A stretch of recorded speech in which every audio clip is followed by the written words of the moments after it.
one of the Wiley's neighbors, Jenny Wiley. The Harmon family had recently killed 2 Indians for fun. On October 1st, 1789, the Indians wanted revenge. A raiding party targeted the cabin of Matthias Tice Harmon, but was unsure of its exact location. In a tragic twist of fate, the Indians attacked the Wiley cabin by mistake. John Borders, her brother-in-law, had warned Jenny Wiley that there might be an Indian attack. He urged her to leave home and stay with his family until the trouble would pass. Tom Wiley was away from the home at the time, helping neighbors. Despite her neighbors' pleas to leave her cabin for a safer place, Jenny Wiley, she was acting all wily, told them she would like to finish weaving a piece of cloth. Right, she was making a piece of cloth, so she couldn't leave because she needed to continue making a piece of cloth. About 4 in the afternoon, Jenny Wiley prepared to take her family to safety, but it was too late. The Indians surrounded the Wiley cabin and began to kill everybody within, her entire family. The Indians, mistakenly thinking they had found the Harmon family, began to tomahawk Jenny's children. So just because she wanted to, keep on needling, right, she had to make a little cup holder for the coffee table, right,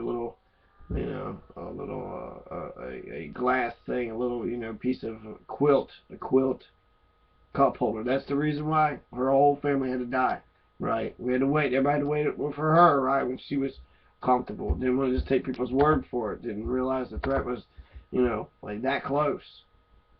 And now this might be in West Virginia. About 4 in the afternoon, Jenny prepared to take her family to safety, but it was too late. Indians surrounded the Wiley cabin and began to kill everybody. The Indians, mistakenly thinking they had found the Harmon family, began to tomahawk Jenny's children. She tried to defend them, but could do nothing to save their lives. Jenny's brother died trying to fend off the attackers. Only Jenny and her youngest child survived the onslaught. Only Jenny Wiley and her youngest, her baby, the only ones that survived. Her entire family was killed. All of her kids. Her husband's somewhere, right? He's away from home, helping neighbors.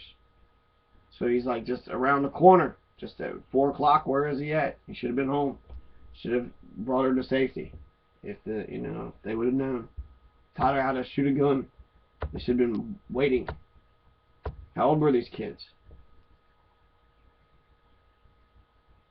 So only Jenny Wiley and her youngest child survived the onslaught. In some way, Jenny found out that the Indians meant to attack the Harmon cabin. She told them that they had attacked the wrong house. Angered and confused, the Indians decided to take Jenny Wiley and her child as captives and return to their settlement in Kentucky. They scalped their victims, torched the cabin, and left with their captives. So everybody that they murdered, they took their scalps, they set the cabins on fire, and they left with the captives. So this is the only, Burnt Station Massacre. This is another one right here. And I think this is the Shawnee.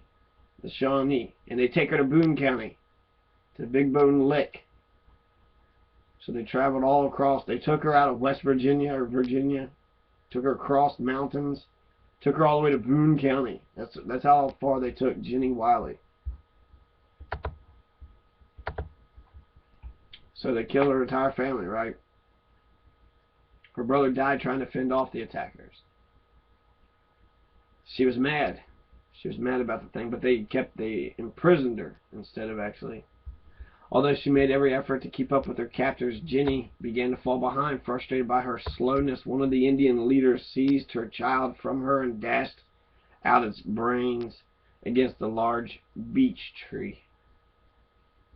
So the one kid that was still alive that they had allowed Jenny Wiley to have, she had a whole bunch of, 4 or 5 kids or so. Now they're all dead.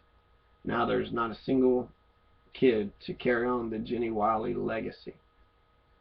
And the way they killed it, one of the Indian leaders seized the child from her and dashed out its brains against a large beech tree.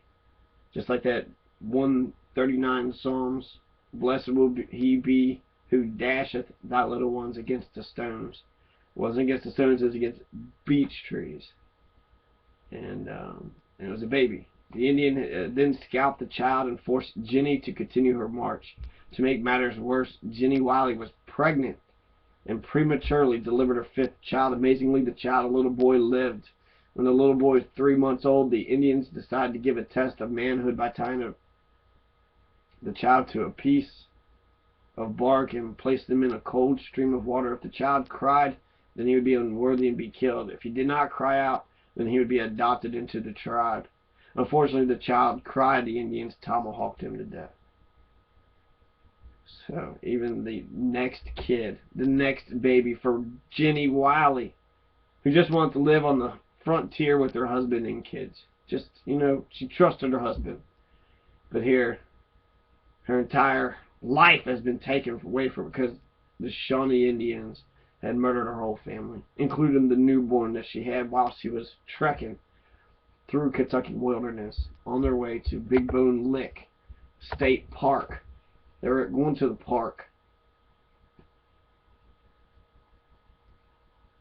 The horrors that Jenny Wiley endured during her captivity never weakened her resolve to escape. At one point, she nearly became a victim of the Indians. Jenny Wiley had been under the protection of an old Shawnee chief since her capture. The Cherokee and the raiding party wanted to kill her. At one time during her captivity, the Cherokee captured a young man about 20 years old. They murdered him and decided that it was time for Jenny Wiley to die as well.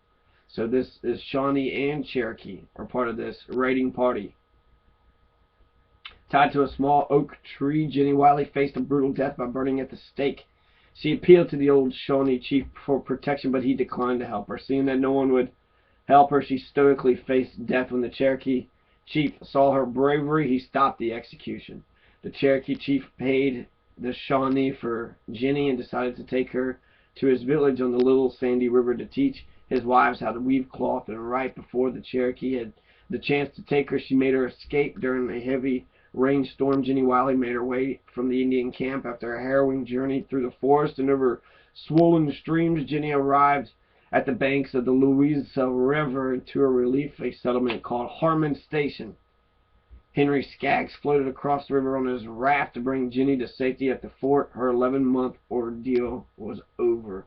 So she was kidnapped by the Cherokee and the Shawnee for a year, 11 months.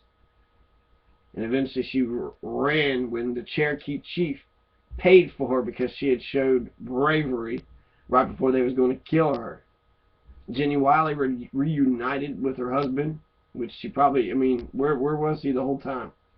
He goes out to work with the neighbors, probably having marital relations, probably just, not doing any hunting, right? Probably just doing some slut work. Which actually, it would only drain his wealth, so it's not really even, he was basically gambling all of his money away, right? Just gambling it. Henry Skaggs floated across the river, bringing Jenny to safety. Jenny Wiley reunited with her husband, and through the years she gave birth to 5 more children. She is a baby-making machine. She already had 5, had another 5. The Wiley family later moved to what is now Johnson County, Kentucky. So Johnson, right? Josh Dickerson, like that. Johnson County, right?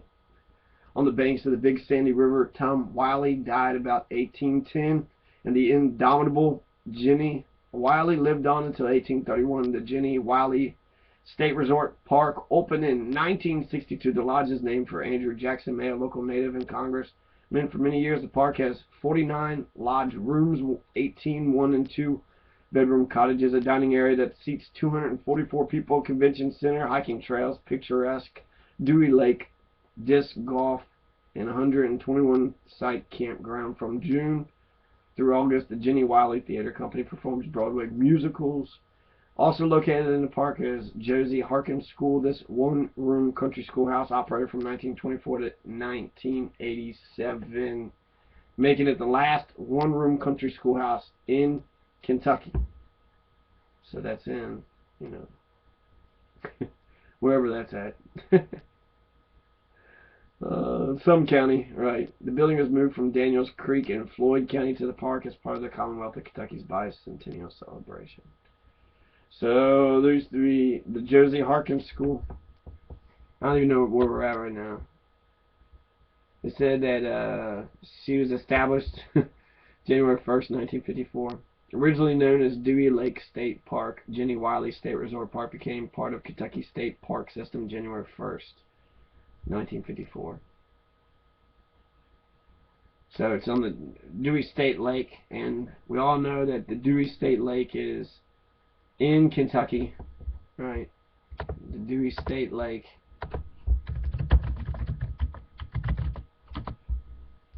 is in Kentucky, of course, right? I mean, Jenny Wiley, the whole thing is about Jenny Wiley. Like, this is the Dewey Lake State Forest. Probably it's a list of Kentucky. There's Dewey Lake, Jenny Wiley Lake, even though I probably should have gone with that. The Jenny Wiley State Reserve Park, I could just go right there. Floyd County, it's a state forest in Floyd County. And Floyd County is a county in eastern Kentucky. Okay. So it's due east. It's actually like right next to Pike County. So you have Pike County, then you got Floyd County. The county seat is Prestonsburg. It was founded in 1800, named for Colonel John Floyd. So Floyd County is where the Jenny Wiley State Park is, and that is in Kentucky. So it was named with Dewey Lake near Prestonsburg, Kentucky, as its centerpiece. It's named for Virginia Jenny Wiley, a pioneer, woman who is remembered as a survivor of Indian captivity. Taken captive October 1st, 1789 by Indians of the area, Cherokees, Shawnees, Wyandottes, and Delaware, who murdered her brother and 4 children by tomahawk. She escaped after 11 months of captivity. The Indians had intended to attack the Harmon family, who lived nearby, for killing 2 of their Cherokee people.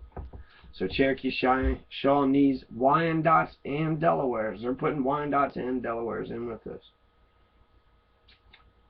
She became pregnant, gave birth during captivity. She learned the Cherokee lifestyle, but I heard that's when she made her daring escape away from the Shawnee. Her dramatic escape in the spring of 1790 is now a legendary tale of early American frontier life in the Louisa River area and the Big Sandy Valley. Other parks, 2,871 acres, is Dewey Lake. The Kentucky record for largest tiger muskie has been caught in Dewey Lake. Dewey Lake is named for the hero of the Battle of Manila Bay, Admiral George Dewey.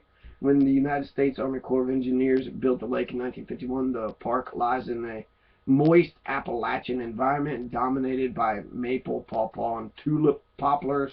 The park's hotel, May Lodge, has 49 rooms, many rental cabins, and a dining and conference room that seats 200.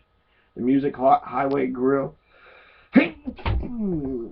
uses locally grown produce, meat, and dairy. The Jenny Wiley Amphitheater produces numerous plays, such as Wizard of Oz, The Chorus Line, The Story of Jenny Wiley. Throughout the summer season, fishing is very popular, with many boat launches, as well as a full-service boat dock in the May Lodge. Jenny Wiley Trail marks the path Wiley took to escape her Cherokee tormentors.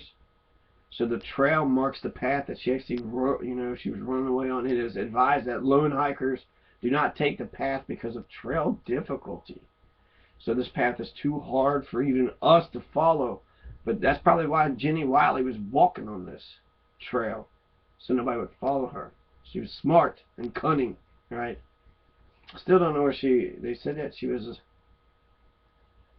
they don't say where she was actually captured from. She was taken to Boone County. She escapes through Floyd County, right? There's also an 18-hole golf course there, which is it's a waste of land. God, so much land just for a failed golf course. Who do you think you are? So the Kinchilo Station is named after William Kinchilo in the spring of 1780, 35 miles south of the Falls of the Ohio. So the Kinchilo Station had about 30 people, 6 to 7 families, massacred, all killed or sold into slavery. It's known as the Burnt Station Massacre. The Burnt Stations. Burnt Station. The Burnt Stations is probably both of them, and then just Burnt Station for history. Right. It's weird. You try to name it something like, Kinchilo Station. That's a pretty unique name, right? So the Kinchilo, everybody's going to call it the Kinchilo Station. But no, it's known as the Burnt Station because they burnt it down. Sometimes history is like that. People just describe an event or a circumstance just by some minor detail, and it's catchy, and it sticks. The Gilded Age, right? Mark Twain named an entire era for America, based on like a book that wasn't even popular. So just come up with a phrase sometimes could just be the essential part, right? The phrase or the idea. So the Burnt Station Massacre. This wasn't the first time. 1780, like so many things have actually happened beforehand. Who was the first white man to discover or walk into Kentucky? That's a good question.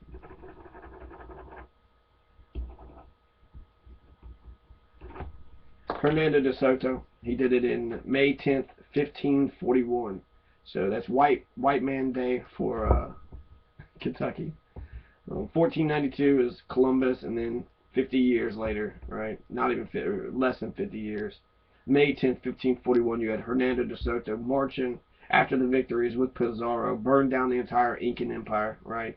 So Hernando De Soto wanted to do the same thing to Cahokia, but unfortunately met his demise.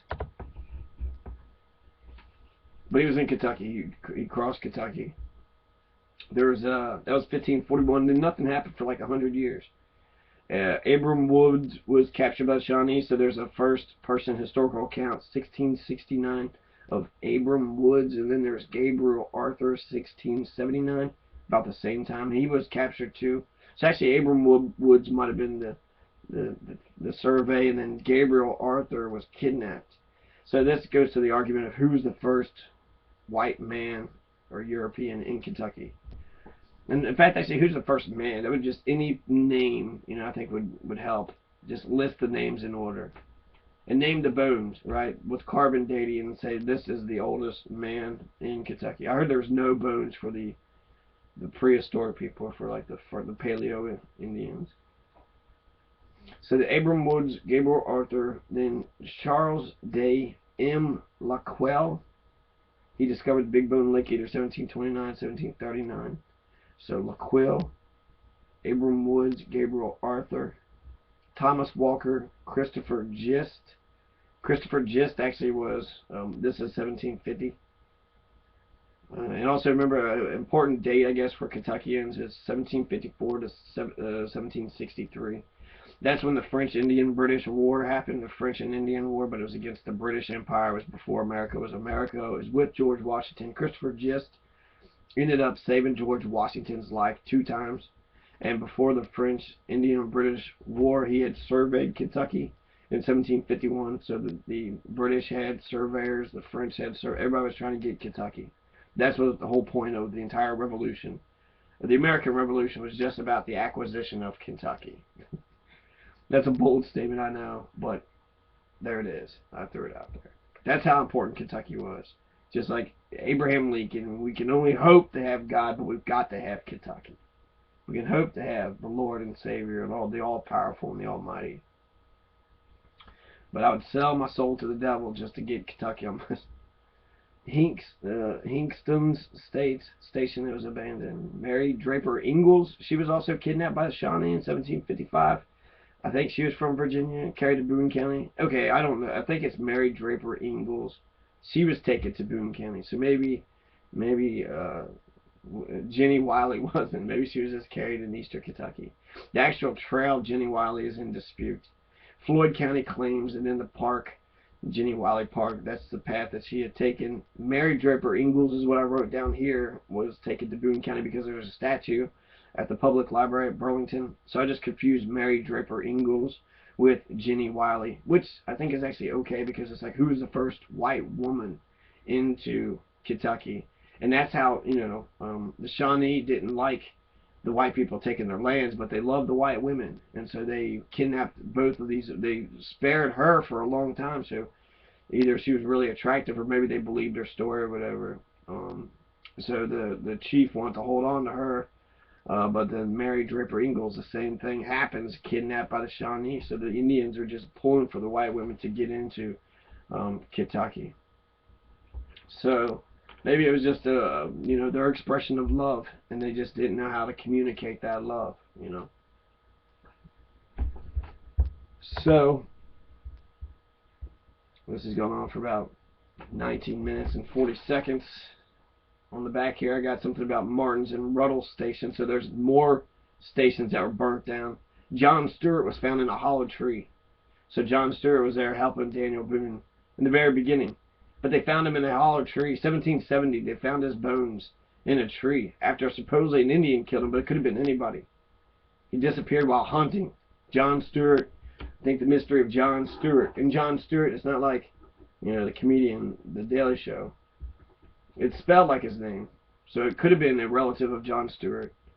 But Stewart was actually Stewart Tikopoulos, which was a Jewish name. So Jon Stewart that we know is not, I don't know, it could be, who knows. But he was found in a hollow tree. So who knows how Jon Stewart died? There's another question right there. Number 2. So you got 2 questions for this video. America or Kentucky? America, Kentucky. Germans. Group servers. Humanity.